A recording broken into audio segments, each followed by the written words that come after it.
Hello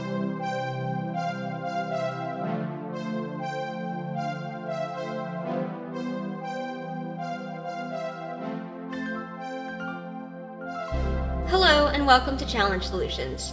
My name is Caitlyn, and in this video I'll be talking about white canes. So one of our subscribers actually left a comment asking a question about how to choose a white cane and information on the different types. So I will be answering that today. Thank you so much for your question. If any of you also have any questions, feel free to leave those in the comments on any of our videos or blog posts, or send them to us via the email contact form, which is linked in the description below. I'm not going to go too in depth on comparing the different materials and tips because there are already some excellent videos on YouTube that do that very well. So I'm going to link a video from Unsightly Opinions in the description where she compares all of the different cane tips and gives you feedback on how she finds them. I would agree with everything that she says in that video. Based on my experience with some of the tips, I have not tried them all. This video is just going to be some basic information on considerations to make when you're choosing a cane for yourself, and also my opinions on the best cane material and tip setup. So there's really kind of 4 things to think about when you're choosing a cane, and that is the length, what it's made of,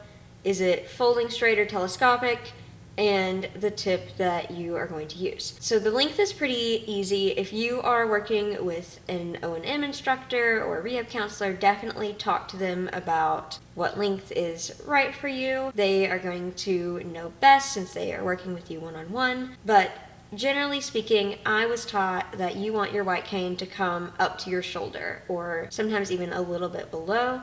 Some people will go further to their chin. My cane is almost not quite to my chin because my reflex timing is not great. So I appreciate the extra couple inches of length. It gives me a little bit more reaction time. For most people, the way that I was taught is that you want the cane to come to your shoulder. That is with the exception of NFB canes though. I did not go to an NFB training center and I don't know a ton about it, but I do know that NFB likes canes to come up higher. I've seen some that come to people's foreheads, and I really don't know the philosophy behind that. They also use straight canes, and I'm not really sure why. So if you are interested in that, you can talk to an NFB member or an NFB cane user. But if you are working with an NFB instructor, then that is probably what you will be taught, is that your cane comes to your forehead. And I think it is really just like an identification thing, also a membership thing for the NFB. But again, it will give you, I think they believe it gives you longer reaction time.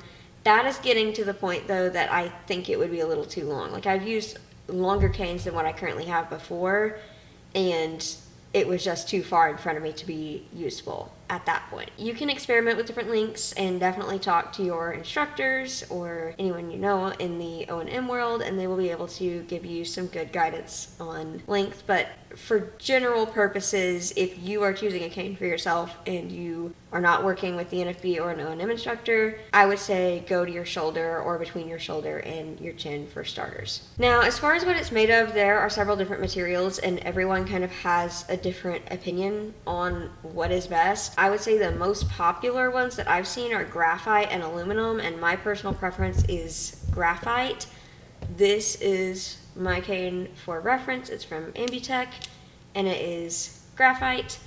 And I find this to be the most comfortable to use, especially for a long period of time, because it is lighter. And I've also found that it holds up better. I've had aluminum canes in the past, and they will get bent and become really hard to unfold or to fold up because the joints kind of stick and are hard to untwist. And graphite doesn't seem to have that problem as bad. So for me, I would say that is the most comfortable to use. I also know some people prefer fiberglass, and that is also going to be on the lighter side, but I've also heard that fiberglass is more delicate and is easier to break. So definitely not for me. If you're going to be using your cane a lot, like if you're a college student and you're going every single day, I would say that graphite's going to be the one that holds up the best long term and is the most comfortable to use long term. Now, the style of cane, I will hold mine up again for anyone that has some vision. There are several different types.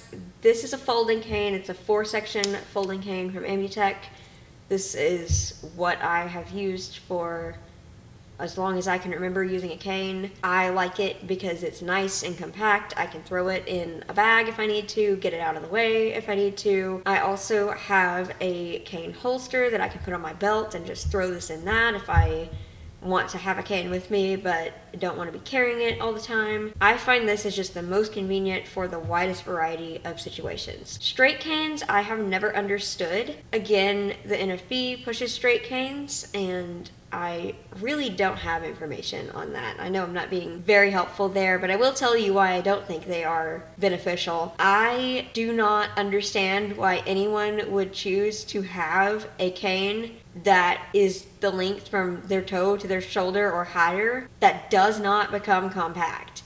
Like, what do you do with that when you're in a car or a restaurant? I know people just lay them on the floor, but that just seems like an unnecessary tripping hazard when you could just have one that folds. I think people say that the straight canes give better tactile feedback, and maybe that's true. If you're interested, you can definitely play with one and see how you feel about it. But in my opinion, the convenience of something that folds up that I can throw in a bag or a holster or stick out of the way under a chair really easily is just much nicer than any amount of extra tactile feedback I might get from a straight cane. Then we have telescopic canes, and full disclosure, I have never used one personally. I think these are kind of cool.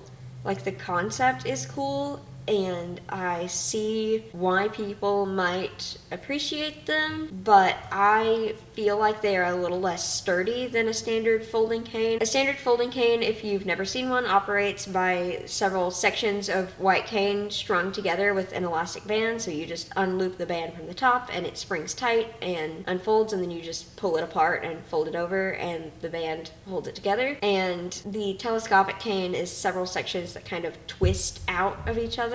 So I feel like the folding cane that is locked together by that elastic band and kind of stacked together is just a little more sturdy than the telescopic cane that's twisted. I have heard of people having their telescopic canes just fall apart in the middle of being used before, and I've definitely heard some stories of folding canes just coming apart. I've experienced it myself, but I think it is less frequent than the telescopic canes. I do know some guide dog handlers really like the telescopic canes though, because they're really light and easy to carry and easy to grab one-handed and unfold, or just untwist and let it extend if you just need a cane for some quick tactile feedback while you are working with your dog. I personally have never experimented with this because I just carry my usual cane.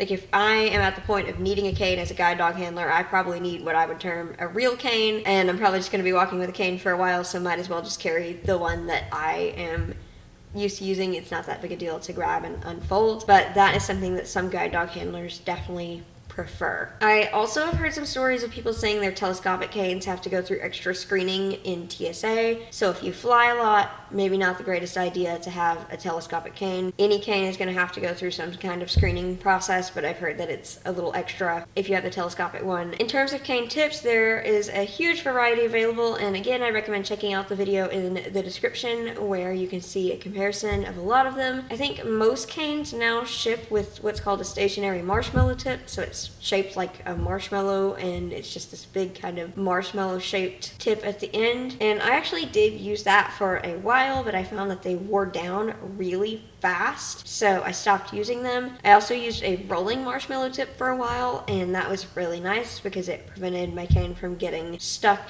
in cracks in the sidewalk a lot. I've also heard that people with fine motor issues or people who have a lot of like pain or neuropathy in their hands really like the rolling marshmallow tips because it's easy to use, it doesn't get stuck as often, but it still gives a decently good amount of tactile feedback as the tip kind of rolls over objects. I did use that for a while, especially when I was younger, and I found that it worked pretty well, but when I started college I switched to a ceramic tip. So it's just kind of this little half dome shaped ceramic thing at the end of the cane, and it seems like it would not work great. It does get stuck kind of bad, not as bad as like a pencil tip or some other things that I've experienced, but that is something that you will definitely have happen with a ceramic tip. But I really like it because it lasts forever, it doesn't wear down fast at all, and it also gives really good auditory and tactile feedback. So I really like having the auditory, like echolocation potential with the ceramic tip, and then it also gives some of the best tactile feedback that I've experienced with any cane tip ever. So if you are a full-time cane user, you use your cane day in and day out, I would highly recommend giving the ceramic tip a try. I do know that there are some new tips on the market that are designed to not get stuck as bad and really designed for auditory feedback. What demonstrations I've heard of the ones that are specifically designed for like really strong auditory feedback, they've actually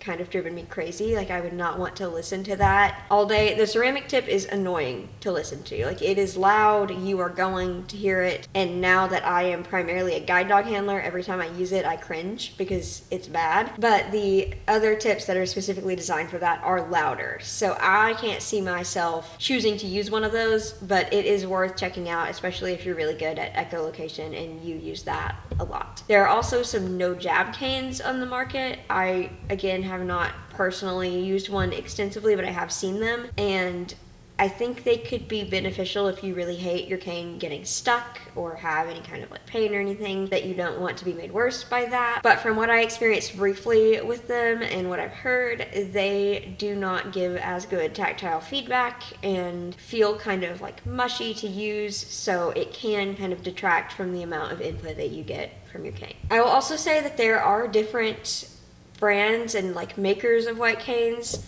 My personal favorite, the one that everyone loves and recommends, is Ambutech. That's where I've gotten my last several canes for a good few years. That's where this one came from. They have all the different styles, all the different tips, really good information about all of them, and you can get different colors. I believe this one is purple on the bottom, where a standard white cane would be red. So you have a lot of different style options and choices there. I will link the Ambutech website in the description. They're also really good to answer questions if you contact them. So with that being said, that is my input on white canes. Feel free to leave any other questions you have in the comments below, and also share your experiences with different cane types if you want to. If you have any other questions or suggestions for future videos, please drop those in the comments or use the email contact form also linked in the description below. Please give this video a thumbs up so the algorithm continues to know we exist, and share it with anybody you think could benefit. If you want more Challenge Solutions content, you can check out the rest of this YouTube channel and our blog, also linked in the description. And again, thank you guys so much for watching, and I'll see you in the next video.